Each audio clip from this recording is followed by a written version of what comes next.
Gostaria de saudar todos vocês, irmãos, com a graça e a paz do Senhor Jesus. Amém? Antes de mais nada, oremos. Senhor, eu te clamo nesse dia, Pai. Que a Tua graça venha a todos os nossos corações, Senhor. Que o Teu amor se faça presente em nós. Usa aqui, Pai, toda a palavra que o Senhor colocou em minha vida, tudo que o Senhor tem feito através de mim, que possa ser para a honra e para a glória do Teu santo nome, Senhor. Dirige essas palavras aqui, Pai, que essas palavras possam tocar o coração de todos aqueles que a ouvem, Pai, possa revelar o amor do Senhor para com cada um de nós, em nome de Jesus. Amém.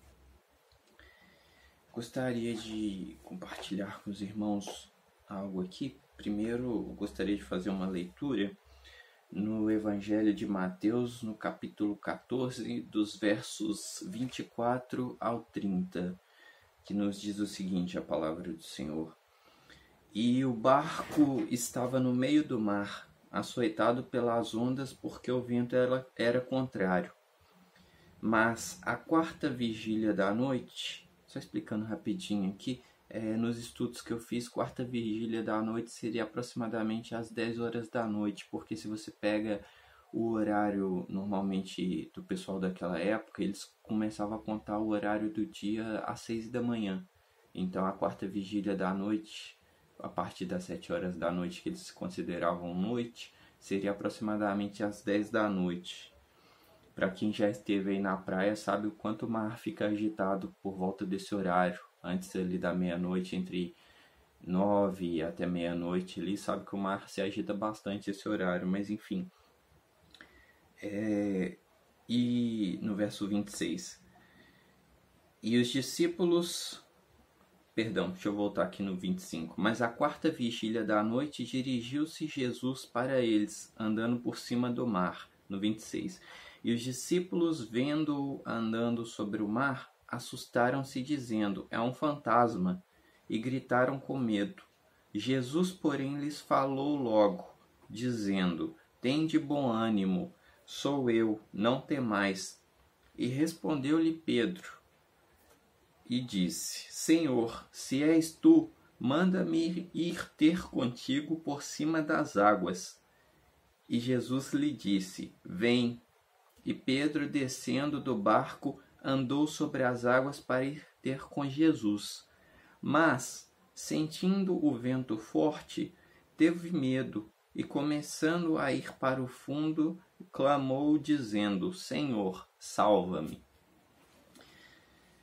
Esses dias, meus amados irmãos, eu tenho vivido algumas lutas, glória a Deus por isso. Até as lutas a gente deve dar glória a Deus por isso, por entender que são exatamente elas que nos fortalecem, são exatamente elas que nos capacitam, são elas que nos treinam para tudo aquilo que Deus pretende fazer conosco e através de nós. Então, tem um amigo meu, glória a Deus por isso, que é muito usado por Deus. Eu sempre falo dele aqui, é porque então é verdade, né? Porque quando você fala muito de uma determinada coisa, se aquilo ali era uma mentira, acabou de se tornar uma verdade, porque você acreditou tanto naquilo ali que você já começa a viver aquilo. Eu tô brincando assim de transformar mentiras em verdade, mas é um irmão meu que eu amo muito, o irmão Trindade, e glória a Deus pela vida dele, ele tá sempre assim me dando apoio, me ajudando assim, a superar as adversidades. A gente sempre tem uns irmãos assim que nos auxiliam, glória a Deus por isso. A gente tem pessoas, às vezes, como diz a própria palavra do Senhor, às vezes nós temos amigos mais chegados que irmãos. Enfim, e tudo é para honra e glória do Senhor. Mas algo que há muito tempo atrás ele começou a debater comigo, nós começamos a entender na palavra sobre isso, é sobre o ânimo doble. O que seria o ânimo doble? Às vezes a gente tem variações de humor, tem variações de espírito. Num dia parece que você acorda muito bem, no outro dia você parece que nem é mais aquela pessoa. Num dia você está obstinado, determinado a fazer coisas grandiosas. No outro dia parece que você foi completamente destruído, não se sente mais capaz de fazer nada. E eu tenho vivido dias assim, a gente chega até a acreditar que é muito próximo daquilo que diz no livro de Apocalipse, dias assim de um desânimo, dias de uma fraqueza, que às vezes você tenta entrar ali diante da presença de Deus para orar e não saem orações, só saem gemidos, só saem choros, só saem muitas vezes até infelizmente murmurações diante do Senhor, como se nada ali tivesse bom, como se todas as coisas ali lhe tivessem causando enfado. E a própria palavra do Senhor diz que no mundo nós teríamos aflição, mas essa mesma palavra nos ordena, nos manda ter bom ânimo. Afinal de contas, Jesus veio e venceu o mundo. Ou seja, todo o sistema mundano, tudo que, como também diz a palavra do Senhor, o mundo jaz no maligno. Ou seja, Jesus veio para vencer o maligno. Ele veio para provar que nós não estamos submissos mais ao sistema do mundo, o sistema que é do maligno.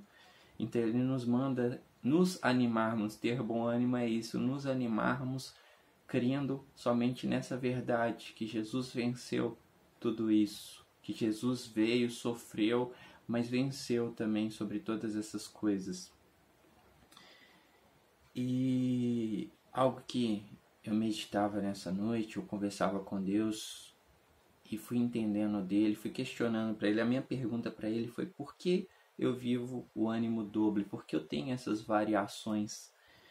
E algo que em entendimento aqui com o Espírito Santo me foi sendo revelado: quando eu estou firme, animado, motivado, obstinado, forte, e não me permito que fracassos tenham efeito sobre a minha vida, não é sinal de que eu estou sendo orgulhoso ou arrogante, mas sim é sinal de que não sou eu que estou no controle. E gravem essa palavrinha eu usarei ela aqui nesse texto que eu anotei poucas vezes, mas essa palavrinha eu, para o nosso entendimento aqui hoje, tem muito significado.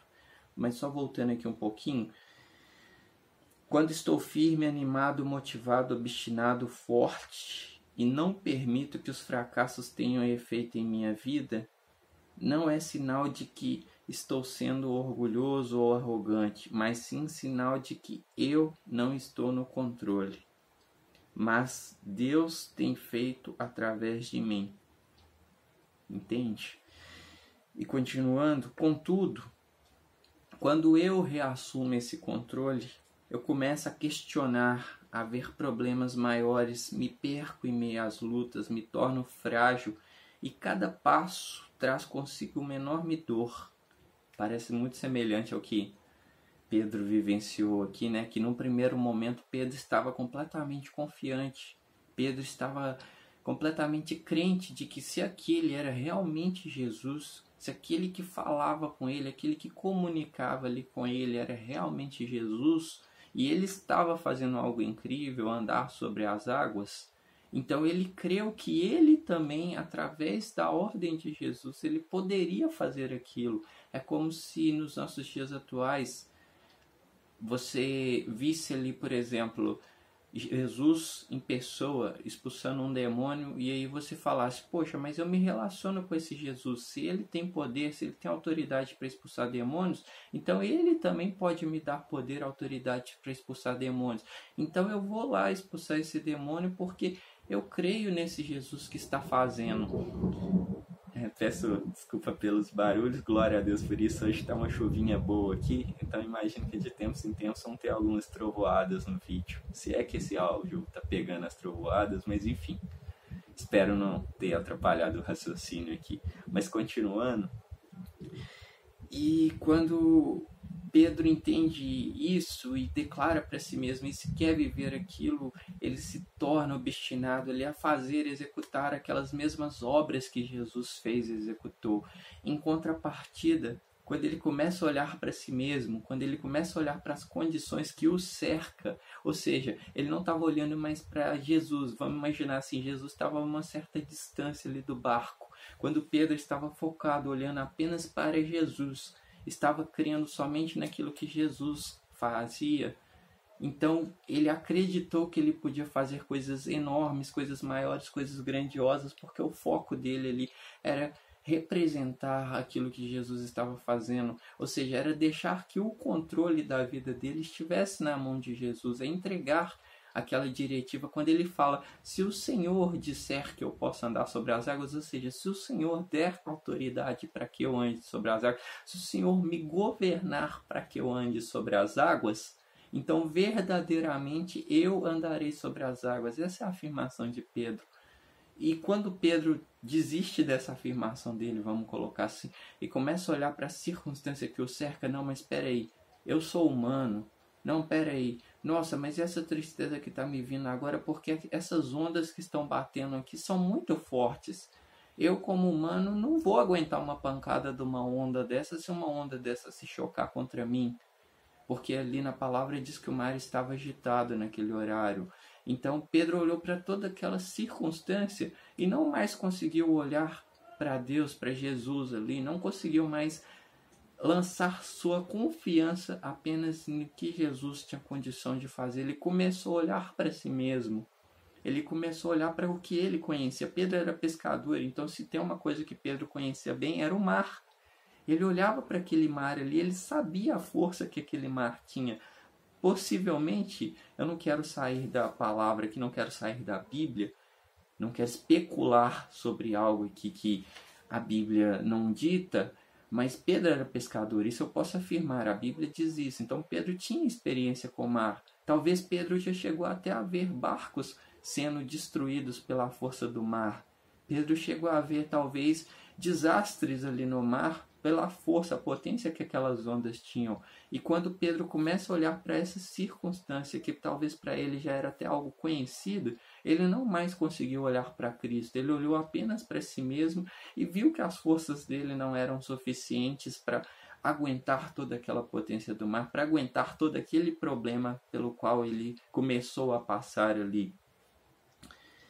E a conclusão que eu quero trazer é: o ânimo doble, ele não está em variações de caráter somente, ou de humor, ou de escolhas, mas está em ficar brincando de tomar o volante das mãos de Deus.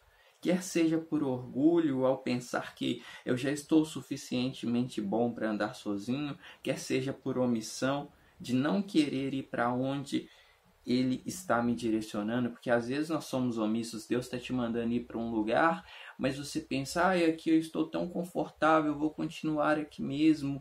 E com essa sua omissão, com essa desobediência também, de certa forma, você acaba se afastando da vontade de Deus e se afastando do relacionamento com Deus, que era até o que eu iria colocar aqui mais adiante, porque o maior agravante, o maior problema de tudo isso que a gente faz é que a gente deixa de relacionar com Deus, a gente deixa de relacionar com Ele numa forma que muitas vezes a gente acaba se tornando surdo à voz de Deus. A gente para de ouvir o que Deus tem para a gente. E esse problema da surdez espiritual não é uma surdez física, é uma surdez espiritual. Esse problema dessa surdez é que quando eu não escuto mais a voz de Deus, eu não estou mais sensível, igual eu falei, quer seja pelo orgulho que me invadiu, ou quer seja a omissão, porque ambas as coisas têm poder de me deixar surdo à voz de Deus. Se eu não estou me relacionando com Deus, se Deus não está mais tendo controle da minha vida, o único ponto, o único futuro qual eu tenho ali é o fracasso.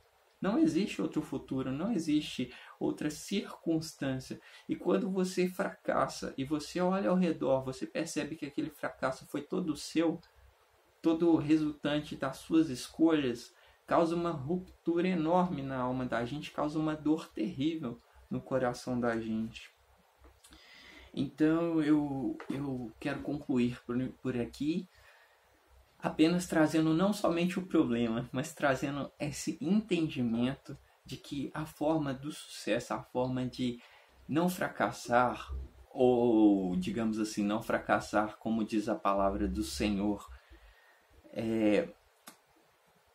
todas as coisas cooperam para o bem daqueles que amam a Deus. Isso não significa não passar por problemas, isso não significa as coisas não darem certo ou errado. Isso significa você estar focado no propósito correto. Quando você muitas vezes faz um propósito de jejum ali, você chega num nível de espiritualidade muitas vezes que você já nem está mais preocupado com o fato de comer ou deixar de comer. Você quer ganhar algo mais espiritual.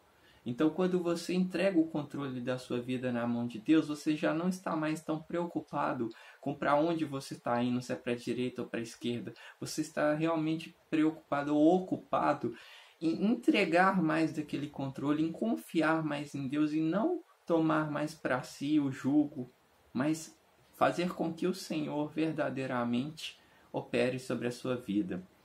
Então, eu quero agradecer a todos que acompanharam esse vídeo até aqui. Eu oro ao Deus para que, em nome de Jesus, cada um de vocês possa ser capacitados pelo Senhor. Algo pode parecer uma brincadeira, mas algo que eu quis fazer propositadamente nesse dia, que eu trouxe a minha blusinha aqui específica para esse vídeo, que está falando exatamente assim: Jesus está no... Para quem entende, sabe que isso aqui é um controle de videogame. Enfim, Jesus está no controle. Então que esse possa ser, em nome de Jesus, o foco das nossas vidas. Que Jesus esteja verdadeiramente no controle de todas as nossas coisas, de todas as nossas vidas. E que, em nome de Jesus, a gente pare de tentar ficar tomando esse controle das mãos dele. Eu mesmo sofri muito esses dias, estou passando ainda por algumas lutas.